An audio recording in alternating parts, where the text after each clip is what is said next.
Hello students, welcome back to physics with Shubham sir. आज हम important topics के lecture series में एक नया चैप्टर स्टार्ट कर रहे हैं, that is KTG and radiation. इसका मुझे कमेंट में पूछा भी था एक दो बच्चों ने कि सर केटीजी स्टार्ट करो, तो लो ये चैप्टर चालू हो रहा है। And happy New Year to all of you. मेरी तरफ से नए साल की बधाई। आई होप आप सबका प्रिपरेशन बहुत अच्छा चल रहा होगा। तो चलो स्टार्ट करने से पहले मैं बता दूं कि ये लेक्चर सीरीज़ मैंने उन बच्चों के लिए स्टार्ट किया है जिनका थोड़ा प्रिपरेशन, थोड़ा समझ लो कि हिला डुला चल रहा है, कि थोड़ा फिजिक्स डिफ़िकल्ट जा रहा है, तो उन बच्चों के लिए है। तो ये डिस्क्लेमर मैं हर लेक्चर में देता हूँ। ऑल्सो इस लेक्चर के डिस्क्रिप्शन में तुमको ऑलरेडी लिंक भी मिल जाएगा इस चैप्टर के नोट्स का, तो वहाँ से तुम नोट्स भी ले सकते हो। चलो स्टार्ट करते हैं बिना आगे बातचीत किए।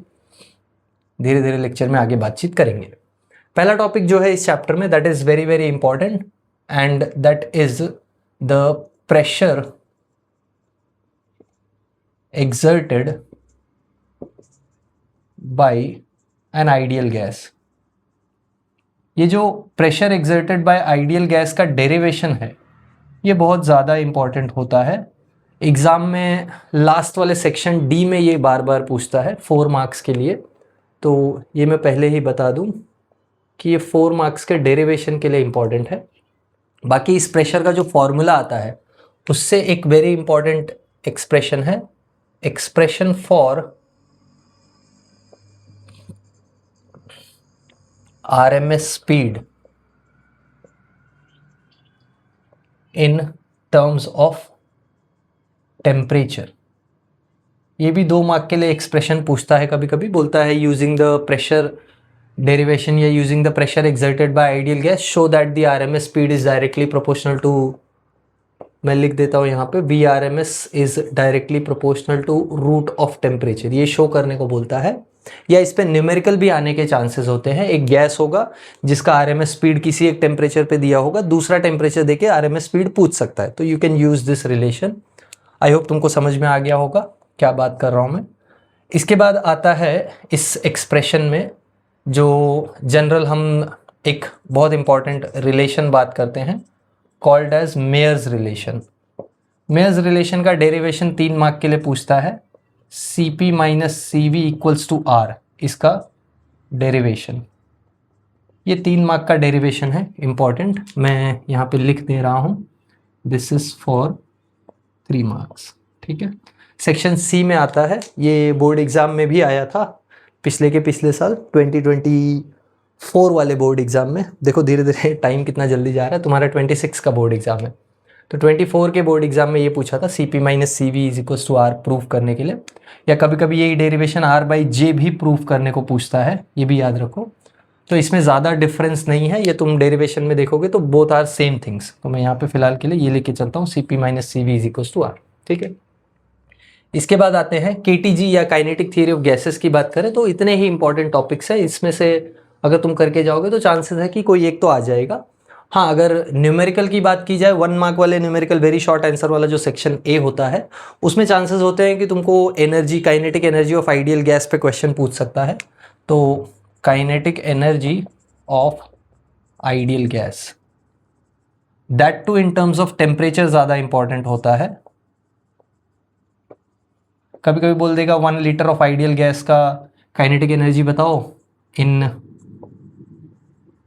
और एट एसटीपी पे पूछ देगा कि 1 लीटर ऑफ आइडियल गैस का, कोई भी गैस बोल देगा, ऑक्सीजन हो सकता है, हाइड्रोजन हो सकता है, हीलियम हो सकता है, कोई भी गैस। ठीक है, next coming to the radiation part. Radiation part में अगर ब्लैक बॉडी रेडिएशन की बात करूँ तो काफ़ी बड़ा टॉपिक है ब्लैक बॉडी रेडिएशन का, जिसमें से सबसे इंपॉर्टेंट जो एक चीज़ मुझे बतानी है वो है फेरीज ब्लैक बॉडी का डायग्राम। फेरीज ब्लैक बॉडी का डायग्राम लेबल के साथ ध्यान रखना, ये 2 मार्क्स के लिए इंपॉर्टेंट होता है। ये 2 मार्क के लिए काफ़ी बार पूछा गया है और काफ़ी बार पूछने का चांस भी हाई होता है हर बार, तो इसलिए बता दे रहा हूँ, ध्यान देना इस पे भी। फेरिस ब्लैक बॉडी के बाद अगला टॉपिक आता है Stefan's law. Stefan's law as such इतना मैं ये नहीं बोलूँगा कि चांसेस हाई ही है, बट हाँ बोल सकते हो कि इसके जो ग्राफ से रिलेटेड प्रोपोर्शनैलिटी आती है, जैसे स्टीफेंस लॉ में बता दूं तो ये होता है जो एमिसिव पावर है this is directly proportional to temperature raise to 4। इस वाले एक्सप्रेशन पे या इसी को अगर तुम हटाओ तो स्टीफेंस कांस्टेंट आता है, उसके बेसिस पे तुमको चांसेस होता है हाई पूछने का।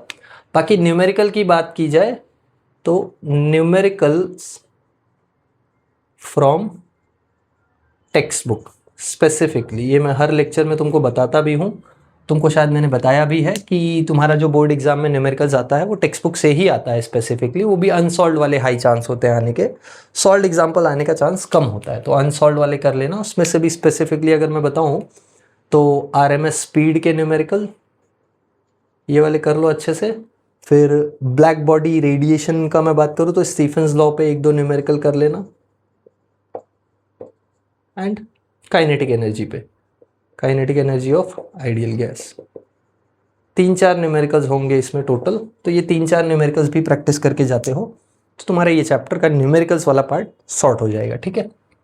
तो गिन के टोटल 1 2 3 4 5 6 7 टॉपिक्स है, जिसमें से तुमको अगर लगता है कि नहीं हो पा रहा है या ज़्यादा हो रहा है तो मैं बोलूँगा ये वाला तुम छोड़ सकते हो, ठीक है। अभी इम्पॉर्टेंट नहीं, ये स्टार मार्क किया है तो ऐसा नहीं है, मतलब यू कैन थिंक स्किपेबल, इसको स्किप किया जा सकता है, ठीक है। अब ये भी लिख दे रहा हूँ, और इससे ज़्यादा क्लियर मैं क्या बताऊँ, ठीक है। तो इसका तुम स्क्रीनशॉट ले लो, पॉज करके नोट डाउन कर लो जो भी है। आई होप तुमको समझ में आया क्या क्या प्रॉब्लम, क्या क्या इंपॉर्टेंट टॉपिक्स हैं। इसके अलावा तुम्हारा और कोई भी डाउट है या तुमको और कोई टॉपिक लगता है कि इंपॉर्टेंट होना चाहिए तो let me know in the comments below, and yeah I see you all in the next video. Next कौन से चैप्टर पे वीडियो चाहिए वो भी मुझे बताओ, so I will upload that. Okay, bye everyone.